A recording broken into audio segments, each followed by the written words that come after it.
I'm Fred Barnes. And I'm Mort Kondracki, and we're the Beltway Boys. Key Democrats, including some of the presidential contenders, vote no on President Bush's request for $87 billion for Iraq. Smart politics or political suicide? We'll have the fallout. And President Bush meets with California Governor-elect Arnold Schwarzenegger this week. We'll tell you about the love-in and whether the relationship will flourish. That's all coming up on the Beltway Boys, but first, the latest headlines.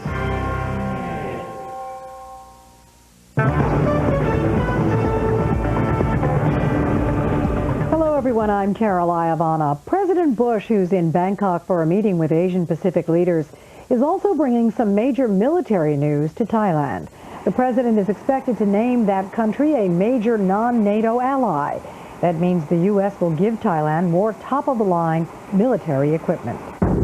U.S. troops going on several raids in Iraq looking for suspects in attacks on coalition forces. They raided several houses in a town northeast of Baghdad. They arrested some suspects and confiscated homemade explosives and other weapons.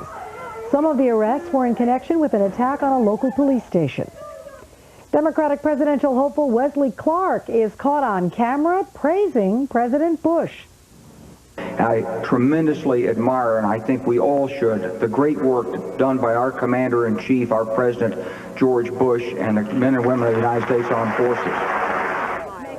Clark has already had to defend previous compliments he gave the president's national security advisors. At an event in 2001, Clark singled out Vice President Cheney and Defense Secretary Donald Rumsfeld, calling them a great team and saying that we need them there.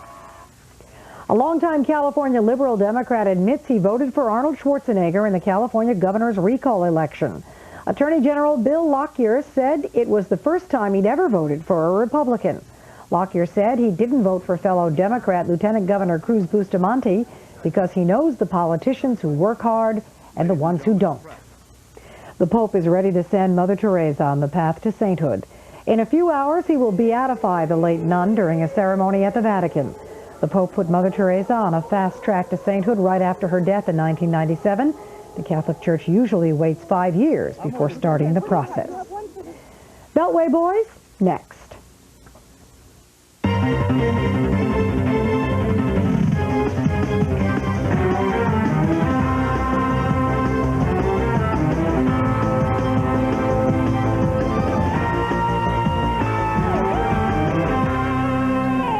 Well, the hot story is bug out, and I'm talking about the Democratic strategy for Iraq. The president's $87 billion request was for two things. One, to support the troops who are fighting and dying in Iraq, and two, rebuild the country so it doesn't become a haven for terrorism. Now, this is the way the Democratic candidates stand on those two issues. Clark, no. Dean, no. Edwards, no. Kerry, no. Gephardt, yes. Lieberman, yes. Kucinich, no. Mosley Braun, no. Sharpton, no. Gephardt and Lieberman passed the test of what it takes to be the president. All these guys are saying, and Mosley Braun too, that they support the troops and that they want to reconstruct Iraq. But when it comes to actually voting for the money, they're voting no, most of them. Now, here's Clark's lame statement. Quote, Congress should send the president's request back to the drawing board. As a career soldier, I believe strongly that the president should not be playing politics with the safety of our troops and should immediately put forth a separate bill for the funding of the men and women serving while we work with our allies to and the United Nations to internationalize the mission, whatever that means. And here is Dean's perfectly disgraceful statement insofar as he's the front runner in the party. Quote, I would oppose President Bush's latest request for a blank check unless the president submits a new plan that is paid for out of a tax cut. Now, I believe that the money should be paid for out of a tax cut, but when push comes to shove, you either pay the money or you don't pay the money. And what Dean is basically doing is saying that it's okay to let Saddam Hussein come back and rule Iraq. Woo! And shoot American troops as well. Well said, Mort. Look, Dean will probably now accuse you of saying he's unpatriotic. That has become a very constant refrain of all the Democrats who have now moved into McGovern land, as many of them have, on Iraq. Now, you mentioned Lieberman and Gephardt. They stood tall. A couple other Democrats did, too. Senator Joe Biden, the leading Democrat on the Senate Foreign Relations Committee, and Steny Hoyer, the Democratic whip in the House. Now, Republicans didn't have a cut-and-run caucus as Democrats did, but 8 Senate Democrats, Republicans rather, did insist that half of the money going for Iraq reconstruction, in other words, $10 billion, had to be a loan rather than a grant. This is a frivolous and an extremely unhelpful idea, and it amounts to pandering to those voters who supported the war but now don't want to fully support the peace and say, you know, we want to pay a smaller price and bear a smaller burden for ensuring that Iraq becomes a democracy. 8 of them, they have nothing to be proud about. Now, hot story number 2 is the Superpower Summit. And of course, I'm referring to W and Arnold meeting in California as they did last Wednesday. Here, the two of them, the two bosom buddies now, when they got together in San Bernardino. This state is also facing right now some serious challenges.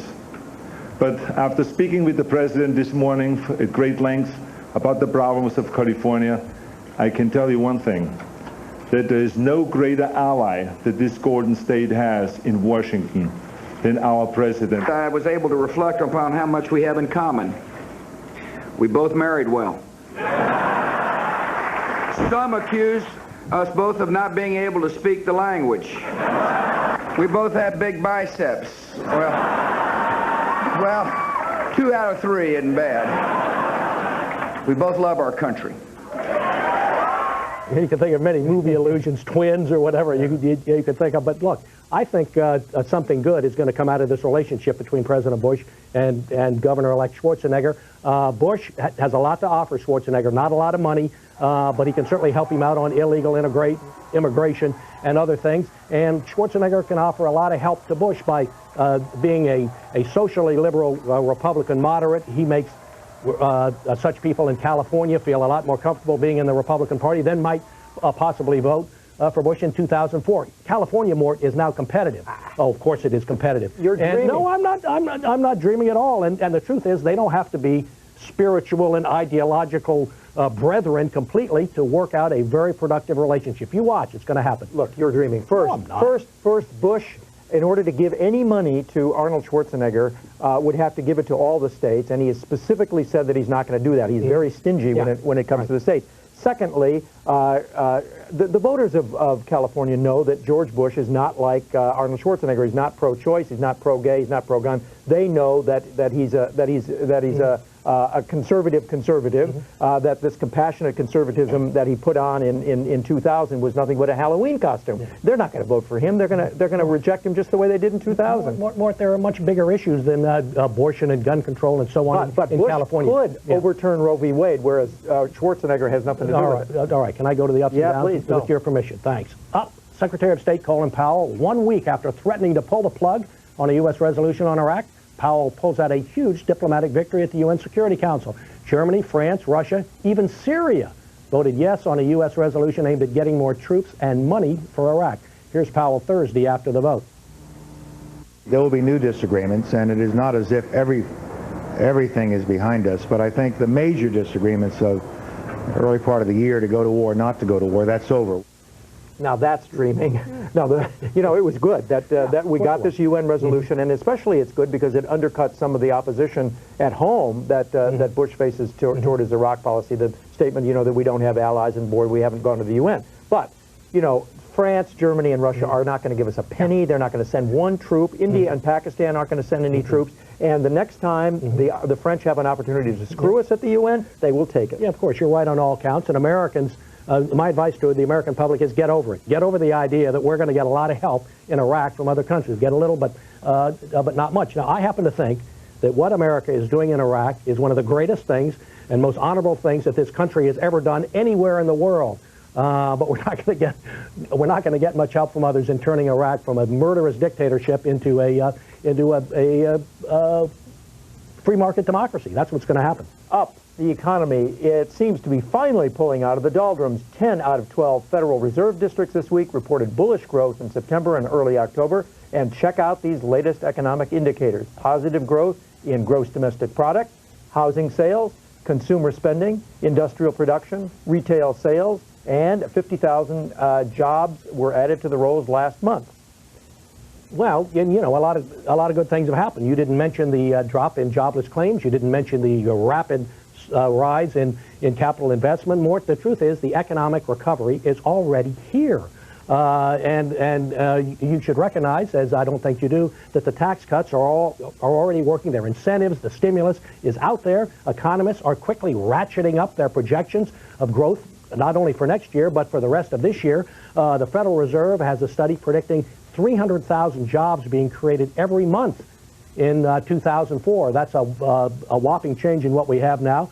And, you know, it's amazing to me to see Democrats still with the same ideas about the economy, that you have to somehow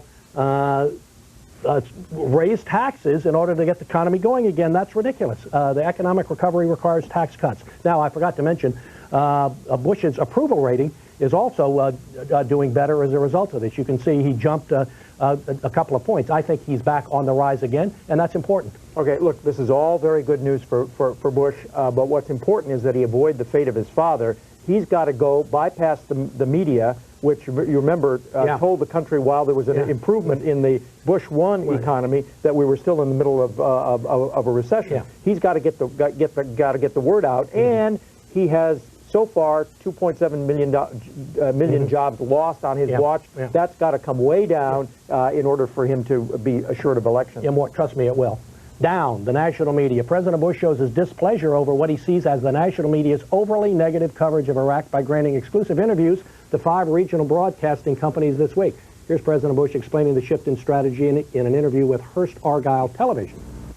I'm mindful of the filter through which some news travels, and sometimes you just have to go over the heads of the filter and speak directly to the people, and that's what we will continue to do. The president has a point there, Mort. According to the latest Fox News poll of American citizens, 46% disapprove of news coverage on military operations in Iraq.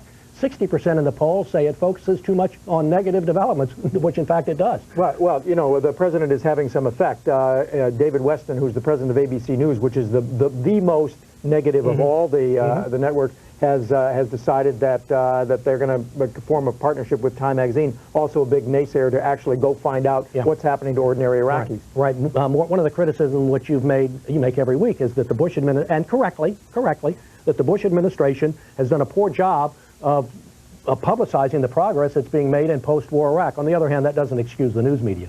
Down, the Chicago Cubs and the Chicago White Sox. Sad to say, it's wait till next year time for the Cubs and the Red Sox as their Cinderella seasons come to an abrupt and, for us, heartbreaking end. There is no curse on either the Cubs or the Red Sox. The Cubs lost to the hottest team in baseball, the Florida Marlins. The Red Sox lost to the best and most experienced team, the New York Yankees. Now, both managers made the same mistake in the 7th inning, or in the 7th game, with 5 outs to go, and by leaving in their star pitchers, Kerry Wood for the Cubs and Pedro Martinez for the Red Sox, in longer than they should have. On the other hand, Dusty Baker of the Cubs and Grady Little of the Red Sox are 2 great managers, and I don't know anybody who thinks that those teams would have gotten that far without those managers. Yeah, look, there's no such thing as a curse, but there is such a thing as being spooked, and I think that's what happened to both of our teams. Now, it's perfectly ridiculous to be blaming this guy Steve Bartman, who you saw reaching for the ball there for the loss. I mean, that was Game 6, and the Cubs lost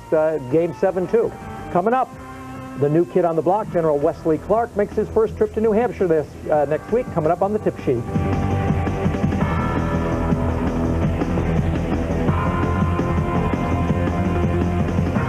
It's like a... Yep, new brakes. And now they're only $29.95. Meineke Car Care Center. Right service, right price. This fall, we found a body that's been infected. Terror is contagious. But don't negotiate with terrorists, son of a bitch. Open the door! 24's most intense season yet premieres this month on Fox. Presented without commercial interruption by the next Ford F-150. Terrell Owens, star of T.O. Dogs Dallas and the feel-good dance fest, Pom Pom. You watched him rewrite the rule book in Sharpie and hung 10 with his thrilling island antics in Hawaii T.O. Now appearing in his most lucrative adventure yet, Contract Year. Fox NFL Sunday doubleheader this weekend.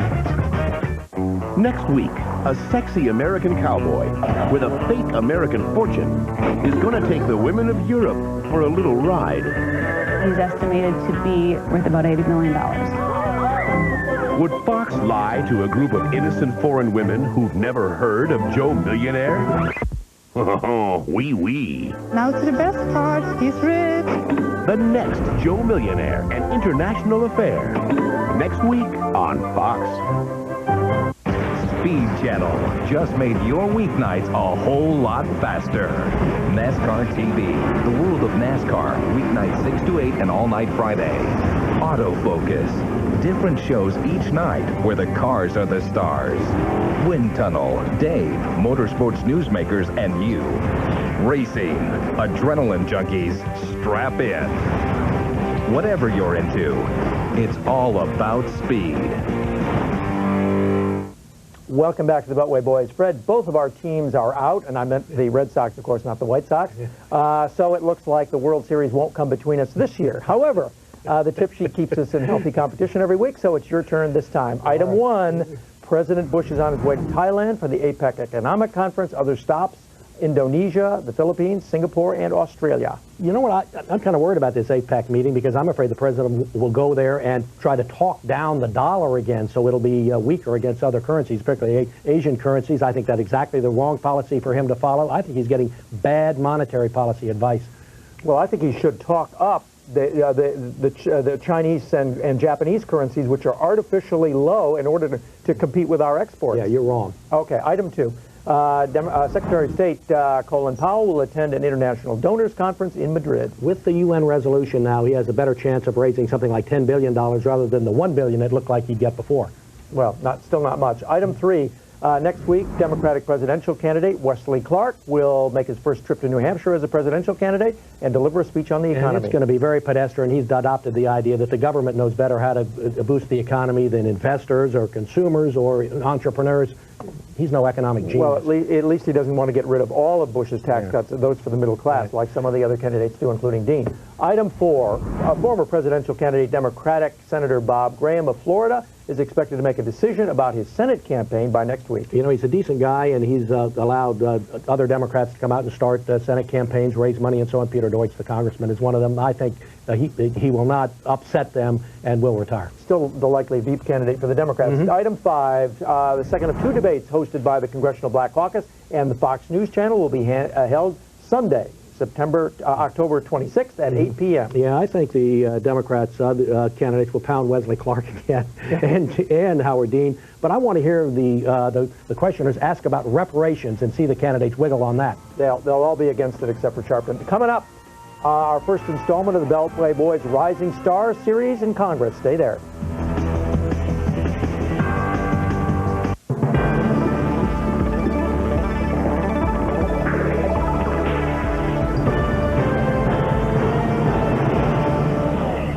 Have you discovered the secret of the Big O? Overstock.com. It's an online outlet, a department store where everything's always on sale. Save up to 70% on designer clothing, bedding, electronics, and diamond jewelry. Buy best-selling books 25% below Amazon with $2.95 shipping and live operators 24/7. All waiting for you. So discover the secret of the Big O. Overstock.com. When Ron Howard turned his talents to television, we knew his show would be special. Securities and Exchange Commission. And boats? But we never imagined this. It's the fall's best new sitcom. Hilarious. The one, the only must-see sitcom. The funniest new comedy. Usually critics' quotes are only good for one thing. Shredder? No. Save it. Save it. Shredder. But ignoring these would be criminal. I'm having the time of my life. Hey, T-Bone. Arrested Development. Series premiere next month on Fox. Weeknights, the biggest stars are on the best damn sports show, period. Yeah! Fire in living color. Please welcome Samuel Jackson, Armin Electra, I'm excited! It's show business. It's entertainment. Mike Tyson. Am I going to say this? Like the best damn sports show? Yeah! Weeknights and late night on Fox Sports Net.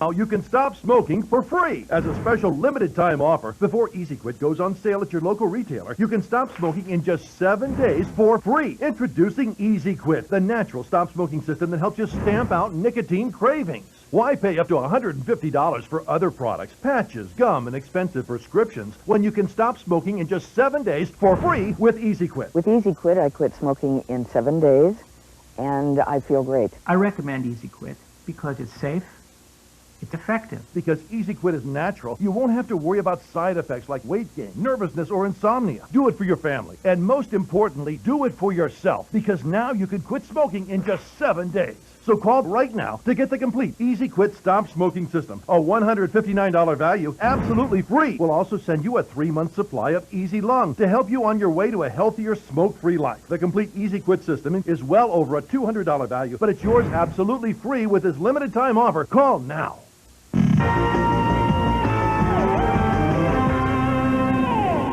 Welcome back to the Beltway Boys. Fred and I get asked all the time, who are the rising stars in Congress? Who should we be keeping an eye on? Well, we each picked one Democrat and one Republican that we think are worth watching. This week we spotlight my Republican choice, Mark Kirk of Illinois. He served as a naval intelligence officer in both Iraq wars. Welcome to the show, Mark. Thanks for being with us. Thank you. Thank you for having me.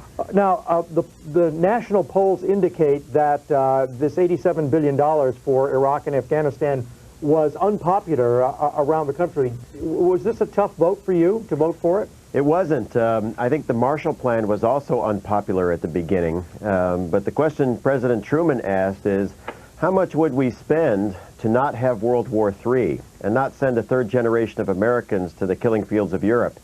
The answer was, in today's dollars, $105 billion. So I think that today the key question is, how much would we spend not to have a third war in Iraq? And the answer is about $19 billion to plan for the reconstruction so that we don't have to send yet a third generation of Americans to that field. Now that was very well stated, I must say. But why is President Bush having such a difficult time convincing the country that this effort was worthwhile in the beginning and that the $87 billion was worthwhile?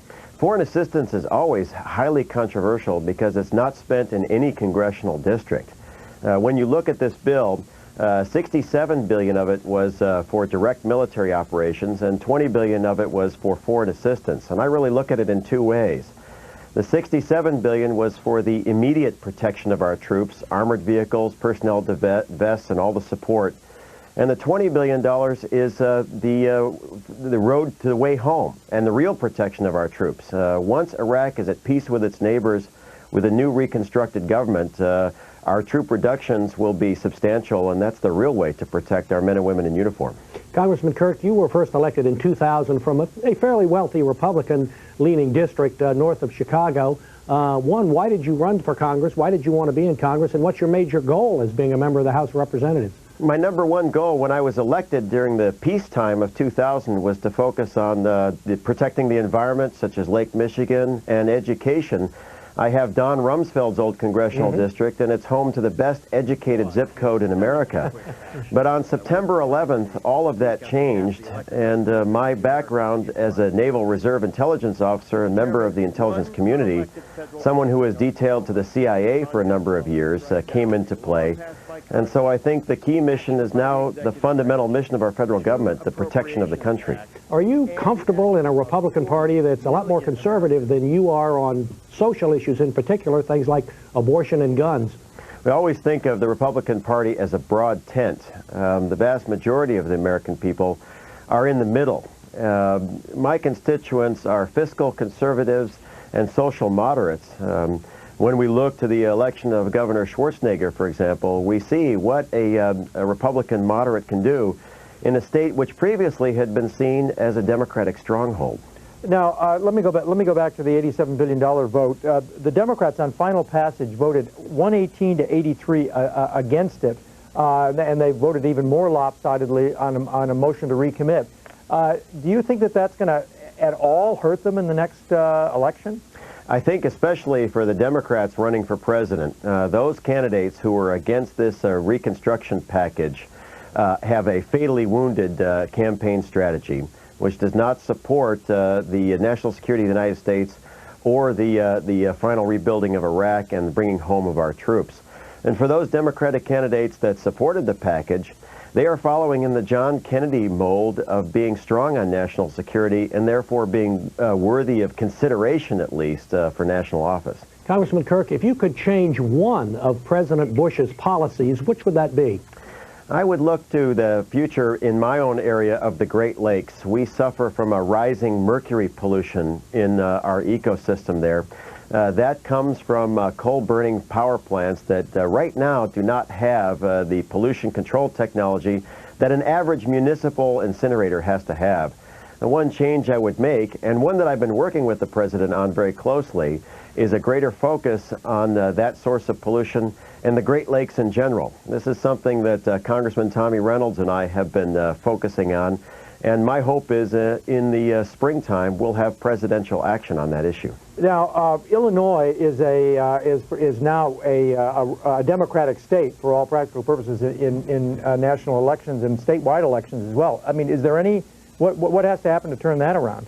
It's not so bleak. We suffered from a Nixon-like implosion with Governor Ryan, but our state treasurer is a Republican statewide holder, as is Peter Fitzgerald, our senator. So I think when we put forward candidates who are put public ethics at number one and have issues that appeal to the voters, they do win, as our statewide treasurer did.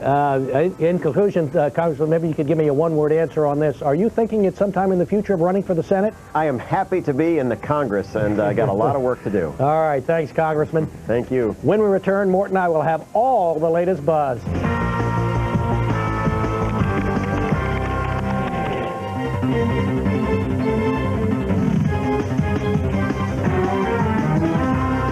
Every time I got a new match on eHarmony.com, I would get this jump in my heart and think, this could be it. This could be the guy. I put out my list of what I'm looking for and who I am, and I get these responses that I can really trust. You're learning intimate things about the person right from the very beginning. Most online dating services give you a picture and a paragraph and call it a match. At eHarmony.com, we match you on the things that matter most in life, like character, intellect, values. When you get matched with someone on the basis of these dimensions, you know you're about to be connected with someone worth getting excited about. When I saw Tom on there and read his profile, it was beyond excitement. It's just beautiful. It's really beautiful. You're going to make me cry. Log on to eHarmony.com and take the personality profile that features 29 dimensions of compatibility. See for yourself why more eHarmony.com matches result in marriage than any online dating service. Go to eHarmony.com right now and get your $40 personality profile free. Slice her open and give me one of her kidneys. Tuesday, television's biggest event is on FX. We're in way over our heads, Sean. The season finale of Nip Tuck. I see only one way left to fix this. Don't do anything stupid. This is your last chance. How many more people do you have to hurt? To see the hit show critics everywhere are calling one of TV's finest series. Show me what you got. The season finale, Nip Tuck, Tuesday on FX. Check your local listings. The Craftsman Truck Series is the toughest race in NASCAR right now. We're fast. We put on a great show. Speed Channel presents. You have a lot of guys that are trying to make a name for themselves. The toughest racing series. There's a lot of veterans that have been there that know how to do it. Okay, push you around now. Let's go. On television's fastest network, the NASCAR Craftsman Truck Series. It's Rick Crawford making the pass, and Crawford wins the Daytona 250. Only on Speed. The Fox Report. It has to be real. Real life breaking news on the scene without distortion. First, accurate. We're going to be fair and balanced in all that we do. News is exciting and interesting, so that's how we play it. Fox way. Shepard Smith, the most trusted network news anchor on cable. You're going to get it fresh and real. News with a pulse, we call it. The #1 newscast on cable. The Fox Report. Only on Fox News Channel. We report, you decide. Here's a buzz, Mort. Did you notice in California who got the bigger applause, Bush or Schwarzenegger? It was Schwarzenegger. I think he's going to have an enormous impact on the image of the Republican Party, making moderates feel more comfortable and attracting younger voters who think being a Republican is cool with Arnold Schwarzenegger there. Yeah. The other buzz is that the U.S. strategy for Iraq is to plunge the economy into the cold bath of free market economics. Yeah. You know, that's what did not work in Russia. It caused great destabilization and could do the same in Iraq. Work in Iraq. That's all for the Beltway Boys this week. Watch us on Special Report with Britt Hume weekday evenings at 6 o'clock. And join us next week when the boys will be back in town.